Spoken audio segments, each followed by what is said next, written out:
नमस्कार, मैं हूं प्रभु चावला। सीधी बात में आपका स्वागत है। आज हमारे मेहमान हैं कांग्रेस के महासचिव और तेज तर्रार नेता कमलनाथ। गांधी परिवार के चहेते कमलनाथ को खबरों में बने रहने की कला खूब आती है। हाल ही में दिल्ली की शीला दीक्षित सरकार में हुई उलटफेर के लिए भी कमलनाथ को ही जिम्मेदार ठहराया जा रहा है। कमलनाथ के काम करने का तरीका काफी दिलचस्प है, जिससे पार्टी के दूसरे नेता उनसे नाराज भी होते रहते हैं, लेकिन वो इन सब से बेपरवाह रहते हैं।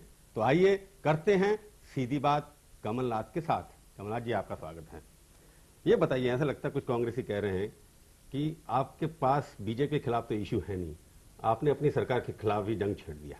बीजेपी के खिलाफ हमारे पास बहुत सारे इशू हैं, पर ये कोई जंग छेड़ने की बात नहीं थी। एक परिवर्तन की आवश्यकता थी, बदलाव की आवश्यकता थी और नए चेहरों की आवश्यकता थी। एक तो आपको लगता है सरकार ठीक नहीं चल रही थी दिल्ली? बिल्कुल ठीक चल रही थी, पर जो पिछले 3 साल में दिल्ली में अच्छा काम हुआ उसे अगले 2 साल में और गति अच्छा मिले। काम गलत लोग कर रहे थे आपको? नहीं, सही लोग कर रहे थे, पर नए चेहरे आए और नए लोग आके उसमें एक नई दिशा दें, ये आवश्यकता हर चीज में होती है। आपकी नीति ये है कि 3 साल मंत्री 5 साल के बजाय 3 साल में निकाल दिए? गवर्नमेंट में भी एक सेक्रेटरी, एक ज्वाइंट सेक्रेटरी भी इतने समय नहीं रहता। 3 साल हो गए थे और सबको मौका मिलना चाहिए, इसीलिए ये फैसला किया गया।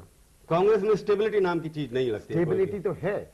भारतीय जनता पार्टी को तो 3 मुख्यमंत्री दिल्ली में बदलने पड़े थे, हमें तो केवल 3 मंत्री बदलने की आवश्यकता पड़ी, और वो भी क्योंकि हम एक नई गति लाना चाहते थे। पर अगर आप लगता है कि 3 साल बाद मिनिस्टर जो नए चेहरे देने चाहिए, जबकि अच्छा काम कर रहे थे जैसे आप कर रहे हैं, तो पहले तो नंबर चीफ मिनिस्टर का आना चाहिए, उसका भी चेहरा बदलना चाहिए था आपको? नहीं, हमें वो अच्छा काम कर रहे थे। भारतीय जनता पार्टी जैसे हमें ये आवश्यकता नहीं पड़ी। हमारा नेतृत्व ठीक था, पर क्योंकि जो मंत्री जो क्रियान्वयन करते हैं नीतियों का, कांग्रेस की नीतियों का, मुख्यमंत्रियों की नीतियों का एक दिशा देते हैं, उसके लिए यह प्रयास किया गया कि नए चेहरे आए, एक नई गति से, नई जागरूकता से, एक नई चेतना। कौन से अच्छे लोग हैं जो खराब काम कर रहे हैं? नई चेतना आए, एक नया उमंग आए, इसीलिए लॉटरी निकाली थी आपने? कैसे बदला उनको? कोई लॉटरी नहीं निकाली। आपको नरेंद्र नाथ को बदलना है और बाकी को नहीं बदलना है? बात किसी एक व्यक्ति की नहीं है या किसी जात की नहीं है। हम चाहते थे कि नए चेहरे आए, एक नई पीढ़ी भी सामने आए, कुछ नौजवान सामने आए। 3 नौजवान हैं, एक बुजुर्ग हैं जिनका अनुभव है, जिनको बहुत एक्सपीरियंस है। 3 साल के बाद लोग बदलने चाहिए, नए चेहरे आने चाहिए। ये हमेशा कांग्रेस, आज 11 प्रदेशों में कांग्रेस का राज्य है और कांग्रेस की ये नीति हमेशा रही है कि जवान लोगों, नए लोगों नहीं, रिप्लेसमेंट होता रहे, कि परिवर्तन होता रहे, ये आवश्यकता होती है। दीप चंदू बहुत जवान है ना। मैंने कहा कि एक समन्वय बने बुजुर्गों का, जो वरिष्ठ हैं, जिनको अनुभव है, और एक नए जो जैसे जवान आए उनके लिए। पर 3 साल के बाद तो फिर आपको कांग्रेस अध्यक्ष भी बदल देना चाहिए। नहीं, कांग्रेस अध्यक्ष, जनरल सेक्रेटरी भी बदल देने चाहिए। जनरल सेक्रेटरी तो बदलते हैं, हर 3 साल बदल जाए। अब 3 साल हो या 2 साल हो, वो उनके कार्य पर डिपेंड करता है। क्योंकि आपकी फिलॉसफी तो ये है ना कि थोड़े परिवर्तन होते रहने चाहिए। बिल्कुल, ये कहना आपके ये देश में आवश्यकता है, देश के हर क्षेत्र में इसकी आवश्यकता है।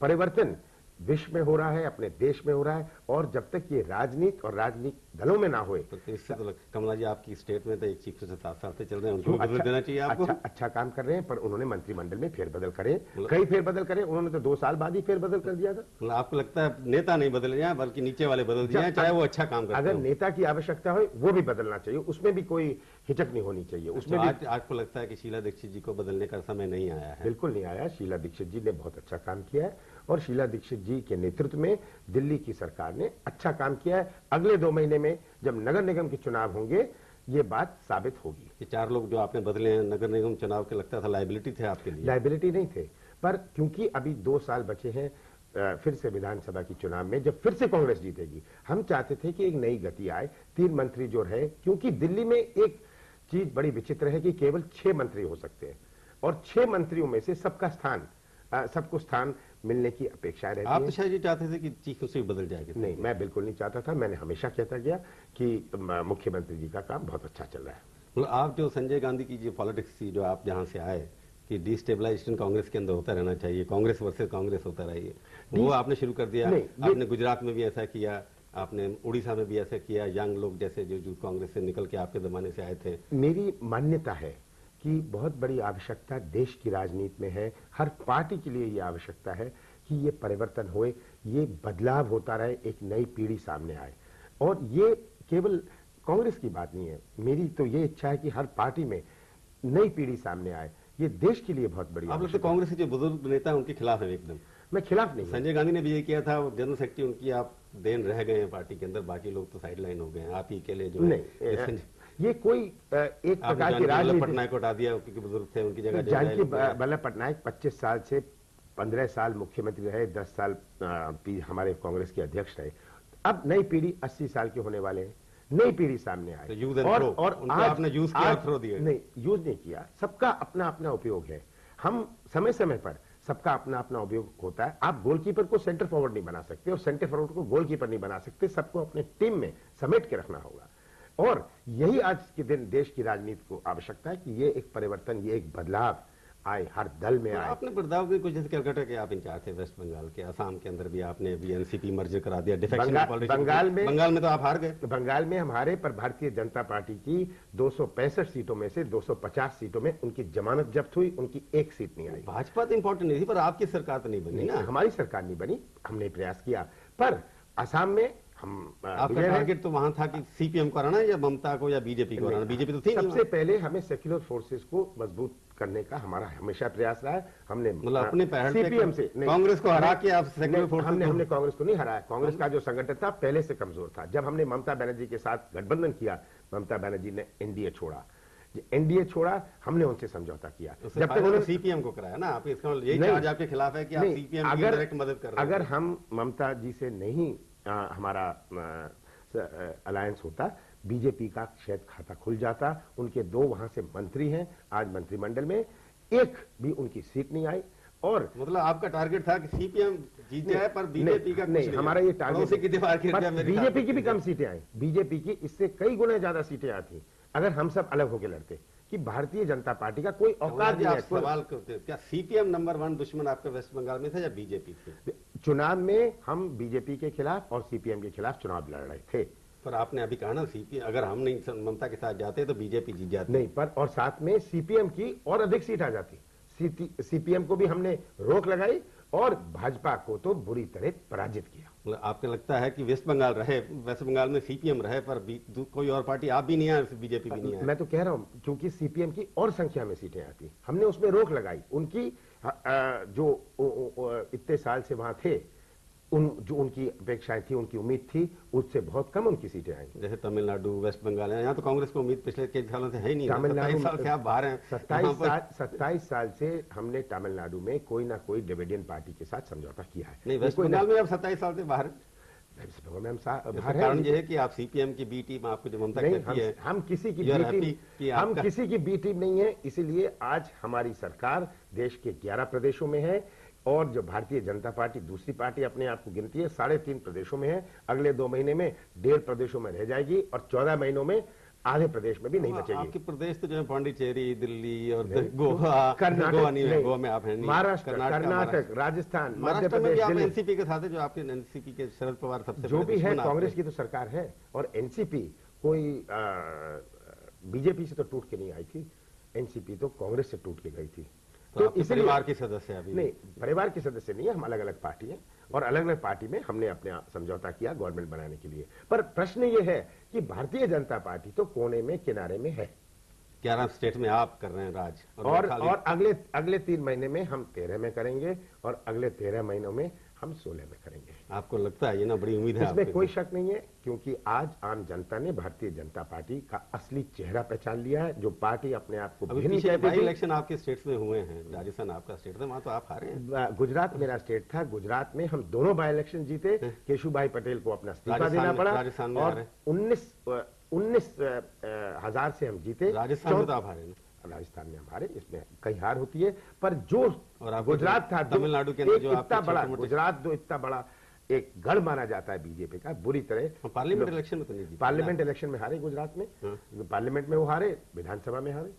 और इसलिए केवल हारे नहीं, केशुभाई पटेल को गुजरात में भारतीय जनता पार्टी के मुख्यमंत्री को इस्तीफा देना। आपकी फॉलो कर रहे थे ना, आप भी चेंज करते रहते, वो भी चेंज कर रहे थे।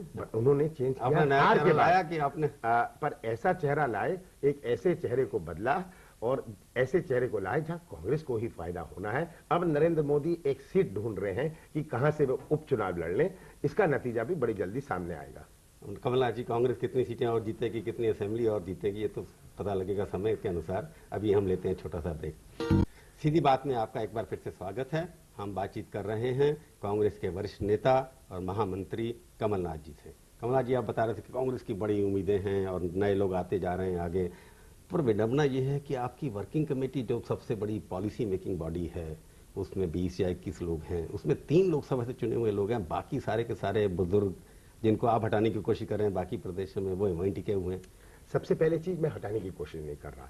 मैंने कहा कि एक बैलेंस होता है, समन्वय होता है, दिग्विजय होता है। आपने अगर वहां पर कोशिश की है उड़ीसा में कि जानकी वल्लभ पटनायक जहाँ की जगह यंग आदमी आया है, जैसे आपने नया नेता गुजरात के अंदर चुना, वो भी यंग चुने, आपने बुजुर्ग नहीं चुना, तो आपके अंडर जो स्टेट्स हैं वहां तो आप असम में जैसे आपने किया, तो ये तो वर्किंग कमेटी में भी आप मेंबर हैं और आप 3 लोग हैं, सोनिया जी, आप और एक और जिनके 3 लोग सभापति हैं, बाकी लोग सब बुजुर्ग डिफीटेड लोग हैं, इलेक्शन जीते ही नहीं, तो वहां क्यों नहीं आप लड़ाई करते?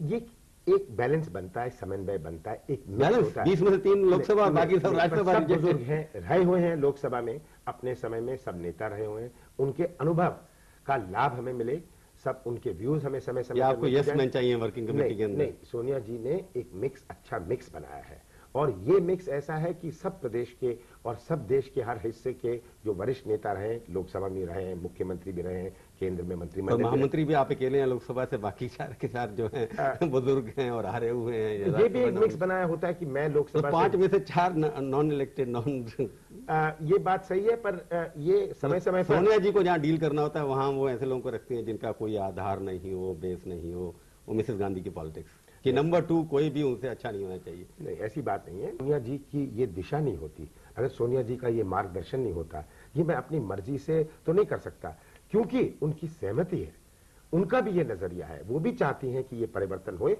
शायद मैं ज्यादा कुछ तेजी से कर रहा हूं, ये बात अलग हो सकती है, पर सोनिया जी ने भी जब वर्किंग कमेटी बनाई, जब ये समझ के बनाए कि सब जो राज्यसभा के लोग हैं जो इलेक्शन हारे हुए हैं उन सबको वर्किंग कमेटी में डाल दिया जाए, ऐसी बात नहीं है। मैंने कहा एक मिक्स होता है, एक समन्वय बनाना पड़ता है, ये समन्वय बना है। शायद मुसेना के द्वारा ये तो बहुत इलेक्शन जीते हैं, लगता है बड़े मार्जिन से। एक समय में जीतते थे, अब समय में भी समय आपके पहले का समय होगा। नहीं, जीतते थे, पर ये हम कहें कि सब नालायक हैं, ये नालायक नहीं है, सबका अपना अपना आधार है और सब किसी न किसी बुनियाद पर यहाँ है। आधार उनका लगता है आपको सबको, महावीर प्रसाद जी का, मुसीना के द्वारा का, अंबिका सोनी का, बिल्कुल कमलनाथ का आधार समझ में आता है। कलकत्ता का लड़का जो है छिंदवाड़ा से 7 बार 6 बार जीत सकता है, इनमें से तो अपने प्रदेश में जमानतें जब्त हुई है कई लोगों की। नहीं, देखिए बात यह है, सबका अपना अपना कंट्रीब्यूशन रहता है और हर टीम में, जैसे मैंने कहा था, एक सेंटर फॉरवर्ड भी होता है, गोलकीपर भी होता है, एक बैक भी होता है, इस प्रकार से एक टीम बनती है और यही सोनिया जी ने टीम बनाई। लगता है संजय जी के जाने के बाद लगता नहीं नेचुरल हेरिटेंस अगर किसी का होता है तो मेनका को आना चाहिए था, आपके साथ बड़े अच्छे संबंध थे। मेनका और सोनिया में आपको क्या लगता है कि मेनका कहाँ हार खा गई सोनिया जी से? देखिए, मेनका ने जिस प्रकार इंदिरा जी के साथ व्यवहार किया, एक बहू थी घर की, और हमारे भारतीय संस्कृति में हमारे जो हमारी परंपरा है उसमें सासे बुरी बनी जाती है हमेशा। नहीं, ये जिस प्रकार का व्यवहार हो, मैंने समझाने का प्रयास किया, मैं असफल रहा, उन्होंने अपना रास्ता पकड़ा और वैसा रास्ता पकड़ा, वही इंदिरा जी की आलोचना, संजय जी की पूरी राजनीति, उनका लक्ष्य था कि इंदिरा जी को मजबूत करें, कांग्रेस को मजबूत करें, और अगर कोई चल पड़े दूसरे रास्ते में जहां इंदिरा जी को कमजोर करो और कांग्रेस को कमजोर करो, ये सब चीज को ये पूरे हमारे स्ट्रगल को निगेट करता था। इंडिपेंडेंस थोड़ी ज्यादा थी ऐसा लगता था। अब क्या भी थी, नहीं थी, मैं इस पर टिप्पणी नहीं करना चाहता, पर बात यह है, ये बात स्पष्ट है कि वो जो रास्ता उन्होंने पकड़ा, कांग्रेस का विरोध करना, इंदिरा जी का विरोध करना, ये संजय जी की आत्मा को भी शांति नहीं देगा। तो कम लगता है जैसे अब सोनिया जी ने पहले तो मना कर दिया, जब संजय जी, राजीव गांधी की डेथ हुई उसके बाद उन्होंने, उनको भी आपने सौंपने की कोशिश की, उन्होंने मना कर दिया, पर तो लगता नहीं पहले किसी जमाने में कांग्रेस की कोई फिलॉसफी हुआ करती थी, कुछ नारेबाजी हुआ करती थी, गरीबी हटाओ, इस तरह के सॉलिड स्लोगन थे। अभी आपको लगता है व्यक्तिवाद ज्यादा है? नहीं, बिल्कुल नहीं। देखिए, सोनिया जी जो नेतृत्व पहले भी था, सोनिया गांधी की फिलॉसफी क्या है? सोनिया, आज कांग्रेस के पास कोई कार्ड नहीं है जो दूसरे पार्टियों, किसी के पास जाति का कार्ड है, किसी के पास धर्म का कार्ड है, कांग्रेस के पास केवल देश का कार्ड है, कांग्रेस के पास केवल गुड गवर्नेंस का कार्ड है, और ये बहुत बड़ी आवश्यकता है आज के समय देश में। और समय समय पर देश की इलेक्शन में आपकी लोकसभा सीटें तो कम होती आ रही है, ये बात सही है, क्योंकि देश में जो भारतीय जनता पार्टी का प्रचार था कि हम भिन्न हैं, हमें एक मौका दिया जाए, ये कितने भिन्न निकले भारतीय जनता पार्टी, हर चीज में घोटाले, कितने घोटाले, कितनी आज देश में आर्थिक अव्यवस्था। आज जो जहां देश घसीटा जा रहा है, देश की आम जनता ने सही चेहरा भारतीय जनता सोनिया पार्टी का गांधी का पहचान लिया। स्लोगन क्या है? सोनिया गांधी की क्या क्वालिफिकेशन जिसकी वजह से देश उनके साथ खड़ा होना चाहिए? कि कांग्रेस इसलिए कि वो की- राजीव गांधी कि- की विधवा पत्नी है। नहीं, क्योंकि कांग्रेस ही एक पार्टी है, कांग्रेस ही एक पार्टी है जो देश के हर कोने किनारे की समस्या को समझती है, का अनुभव है। कांग्रेस की कुर्बानी है, कांग्रेस का संघर्ष है, कांग्रेस की समझ है, कांग्रेस का दृष्टिकोण है। सोनिया कांग्रेस का क्या नजरिया- कंट्रीब्यूशन है? मैं सोनिया से पूछा कि यूपी बिहार में तो आपके कुछ है नहीं अभी भी। सोनिया जी कांग्रेस के, आप दोनों पर डिपेंड करते हैं, मुलायम के ऊपर यहाँ डिपेंड कर रहे हैं। यूपी के देखिए अंदर लालू के साथ आप हर सरकार में हैं। प्रदेश में अलग अलग तमिलनाडु में आप जयललिता के साथ हैं। आप ये इंडिपेंडेंस क्या है? ये आप नहीं कह रहे कि 11 प्रदेशों में कांग्रेस की सरकार है, 2 और में छोटे-छोटे कांग्रेस प्रदेश आपके दो क्या बड़े महाराष्ट्र- प्रदेश हैं। क्या महाराष्ट्र छोटी सरकार है? क्या राजस्थान छोटा है? क्या मध्य प्रदेश छोटा हाँ, तो है? क्या दिल्ली छोटा है? सोनिया के 1.5 कंट्रीब्यूशन राजनीति में क्या है, ये बताइए। बिल्कुल कि उन्होंने कांग्रेस को एक किया, कांग्रेस को एक नई इंस्पिरेशन दी, एक प्रेरणा दी। और यही मैं मानता हूं कि हर नेता का, आज हम जॉर्ज मतलब बुश की कांग्रेस बात में आपको करें, हिंदुस्तान- हम आज बुश की बात करें, वो पहले जॉर्ज बुश के बेटे हैं, उनकी क्या कंट्रीब्यूशन है? अगर इस तरह हम देखने जॉर्ज लगे- बुश तो आपकी उम्र के हैं, आपकी उम्र के लोग बिल्कुल तो बिल्कुल, देसी लोग सोनिया जो जी आप जैसे हैं। सोनिया जी भी हमारी उम्र की हैं। तो कौन सबको एकत्रित कर सकता है? किसका दृष्टिकोण है, किसका नजरिया है, और वो नजरिए को कैसे क्रियान्वयन कर सकता है? पर लोगों ये का कहना है नेतृत्व कि अब एक्सेप्टेबिलिटी विदेशी होने के नाते अच्छी मैं- नेता हैं, वो अच्छी साबित हो रही है। मैं नहीं परंतु स्वीकार करता। देखिए, मैं जमीन से जुड़ा हुआ एक राजनीतिक व्यक्ति हूं। मैं केवल चुनाव लड़ता नहीं हूं, मैं लड़वाता हूं। और जब मैं आज जनता का पल्स समझता हूं, और जब मैं ये बात आपसे करता हूं, बड़े सोच समझ के, बड़े जिम्मेदारी से और बड़े अनुभव से करता हूं। सोनिया गांधी बहुत पॉपुलर है सारे देश के अंदर। बिल्कुल, इसमें कोई शक नहीं, इसमें कोई शक नहीं है। क्योंकि देश के कोने कोने किनारे किनारे में मैं लोगों से मिलता हूं, मैं दौरा करता हूं, और ये मैं बात समझता हूं कि आज देश का व्यक्ति ये बात मान रहा है कि सोनिया गांधी ही कांग्रेस का कमल नेतृत्व जी, कर आप सकते हैं। 6 बार चुनाव जीत चुके हैं ऐसा लगता है, और आप संजय गांधी के इंट्रोड्यूस किए हुए हैं, यंग हैं, एक्सेप्टेबिलिटी है। तो अब तो ये तय है कि जब तक गांधी परिवार है तब तक कांग्रेस के अंदर कोई और प्रधानमंत्री नहीं बन सकता। तो आपके लिए चॉइस पीएम की तो खत्म हो गई, तो क्या चॉइस है? जनरल सेक्रेटरी से कहाँ जाएंगे आप? सोनिया गांधी की सरकार में फिर से एनवायरमेंट मिनिस्ट्री बनेंगे, या आप मध्य प्रदेश में दिग्विजय सिंह को हटाएंगे?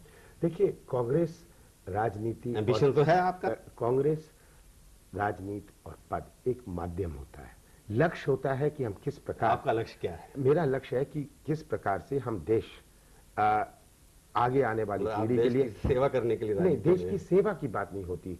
किस प्रकार से आज जो चुनौतियां अपने देश के सामने हैं, एक 21वीं सदी में, हाँ, हम आप गरीब और किसान के लिए धरने तो दे नहीं रहे शहरों के अंदर से आकर के, गाँव के अंदर। देखिए, धरने की बात आपका मैं केवल- सवाल सीधा पूछना देखिए, चाहता हूं, धर्म- आपका व्यक्तिगत एम्बिशन क्या है? मैं किसी चीज के लिए बेचैन नहीं हूं, मैं खुश हूं। मेरे राजनीतिक जीवन से जो मेरी उपलब्धियां हैं, मैं उससे खुश हूं। मेरे क्षेत्र की जनता ने मुझे बहुत प्यार और विश्वास आप- दिया है, आप- मेरे प्रदेश की जनता ने और मेरे नेता ने मुझको विश्वास दिया है। यही मेरी सबसे बड़ी खुशी है और यही मेरी सबसे बड़ी उपलब्धि है। कमलनाथ जी तो समय बताएगा कि आप क्या बनना चाहते हैं, क्योंकि जहां भी रहते हैं हम, आप चैन से तो बैठते नहीं हैं। तब तक हम इंतजार करेंगे। देखते रहिए आज तक। धन्यवाद आपका यहाँ आने